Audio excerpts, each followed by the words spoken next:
Okay, hi Leslie, how are you? Hi, Doug. I'm good. How are you? Doing fine, thank you. Thank you for coming on the show. As I mentioned before we start, I'm just finishing up on a very bad cold, so you'll forgive me if I'm not speaking too loudly. I don't want to start coughing up a storm in the middle of the interview. Hopefully, you'll be able to hear me in my lower toned voice. Uh, but it is nice to have you on the show. And I'm just going to ask you a little bit about yourself first. I know you have a book to promote. Your book, what is the title of your book? The book is called The Legend of Sarah. The Legend of Sarah. Okay. Have you written other books or is this your first book? Actually, I've written several other books, but this is a reissue of an older book it was first published around 1989, I guess. Oh, I see. Uh, Okay. and it's been reissued now by Shadowpaw, which is very nice because I think it has something to say to people.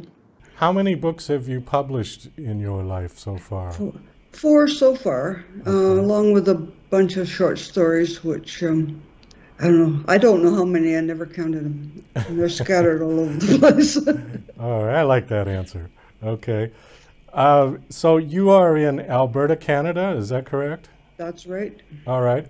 Are you a lifelong Canadian? I am. All right. Tell us a little about yourself. Have you been writing your whole life, or did you do something else? Or give us a little bit of Well, your backstory. I was trained as a chemist, and I did chemistry for quite a while. I didn't really start writing until my kids were more or less grown and didn't need quite so much attention. I never really thought of myself as being an actual writer until my husband sort of pushed me into it. And God bless him, he did. I was I wrote a few things for radio, and I wrote a bunch of popular science for a while, and then settled down and did a book. Okay, so your first book was published when? A first book would be published probably in 1986 or so. That was the first of the Empire of the Kaz series, which Sarah is not part of it.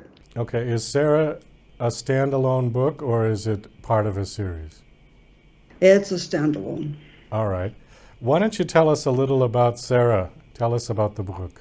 It's a story that started out when my son was in high school, and I could see that there's a separation between the quote nerds and everybody else. And there didn't seem to be very much connection between those two groups. So I was sort of thinking, well, what happened if this applied to society in general? So we have a kind of post-apocalyptic scenario where the technically competent people have separated themselves away from what they consider to be dangerous and ignorant everybody else.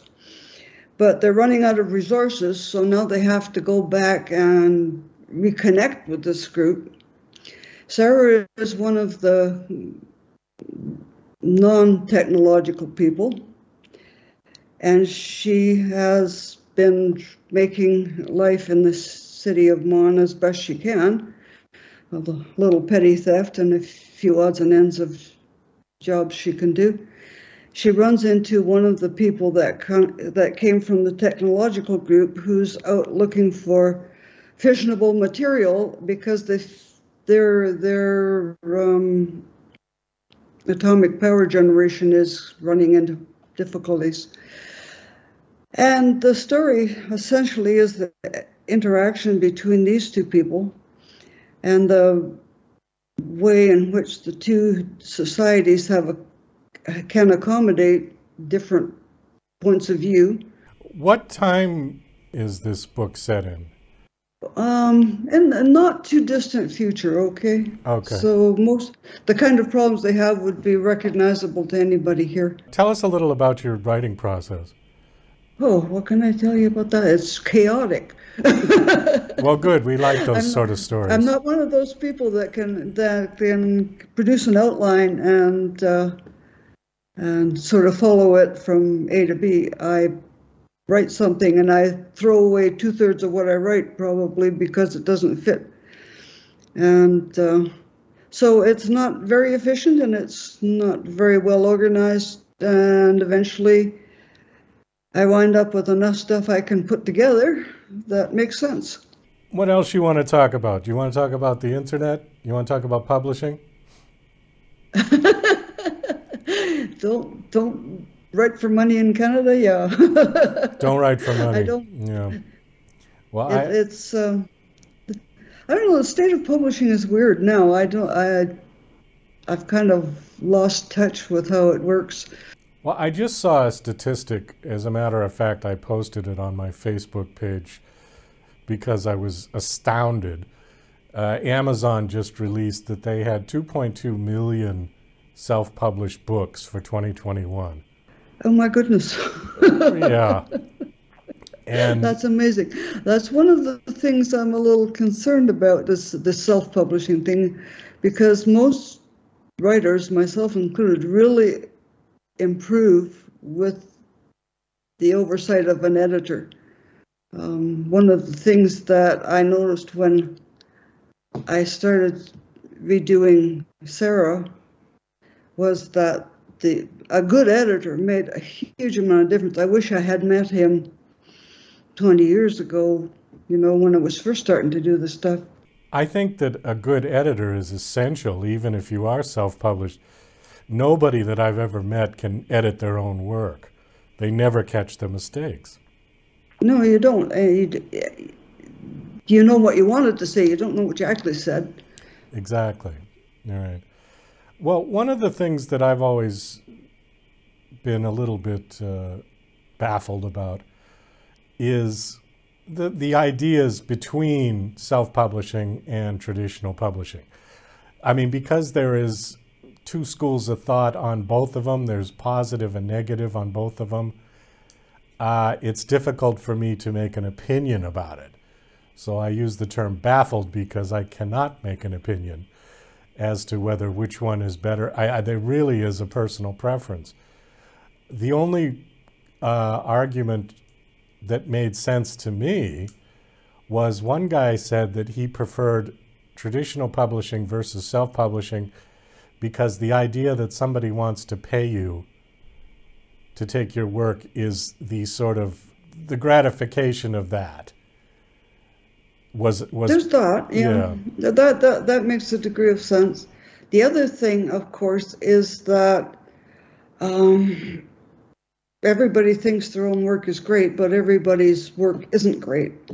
And an editor can help you, go from that messy, not very coherent situation to one that is a pleasure to read. I have read a number of self-published books, and oh my God, you need to talk to somebody because this is just not working the way it is. I think that's part of the reason why, even in the age of self-publishing, there are still publishing houses and editors and things like that. After seeing that statistic on Amazon, it really begs the question, what's more important, to write a good book or to have a good publicist? Because even if your book is the best thing since War and Peace, with 2.2 million other books out there, who's going to know you exist unless you have a good publicist? Yeah, that's one of the problems, I expect.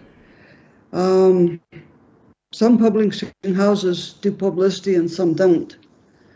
And I don't know how much publicity you have to do to get filtered out of 2.2 million. That's I mean, it's just a crazy number of... It is. That's an amazing number. I had no idea. And I don't think it's going to go down anytime soon. And now, that could have been kind of a spiked number because of COVID, because people were locked in and they couldn't go out, so they sat home and wrote. you know, for 2 years. So we may see the number go down a bit as people sort of get back to their normal lives. I kind of hope so, for the sake of the really good indie authors that are out there that have to compete with 2.2 million other books. That's crazy. Yeah, that is an amazing number. I just can't get my head around it. Well, yeah, it is, and it's been bugging me all day long. So, all right. So, are you going to be doing any other books? I have the 3 volumes of The Empire of the Cast that Shadowpaw will be putting out sometime in the future. I don't know. I don't know yet how soon. I have another bit of stuff that's been rattling around in my head and has started to coalesce, so I think maybe that will come out soon. I will have to see who is interested in it, because I'm not going to do self-publishing. I don't have that much confidence in how good I am. Well, plus it's a lot of work. I mean, it literally is, you have to do everything yourself. Yeah. You know, if you have a publisher, they will take some of the load off of you, or all of it, depending on your agreement with them. Yeah, that's true. That is absolutely true. Okay, well, I'm going to wind down this interview now. Thank you so much for coming on. Do you have a website that you want to give out? I do not. I'm not on social media at all. Oh, okay. Well, but your book is available on Amazon, is one of the 2.2 million books that are out there? Yes, it is available on Amazon. You can also get it directly from Shadowpaw Press and a number of other bookstores. Okay, does Shadowpaw Press have a website? They should, right? Yes, they do. Yes, they do. We'll put that one up for you. All right, great. All right, we'll find that one and we'll put that one up. All right, Leslie, well, thank you so much. It was nice meeting you, and best of luck with your book and everything you're doing. Well, thank you, Douglas. I hope you're feeling better soon. Thank you very much. I hope so, too. This cold has been ridiculous. All right, take care.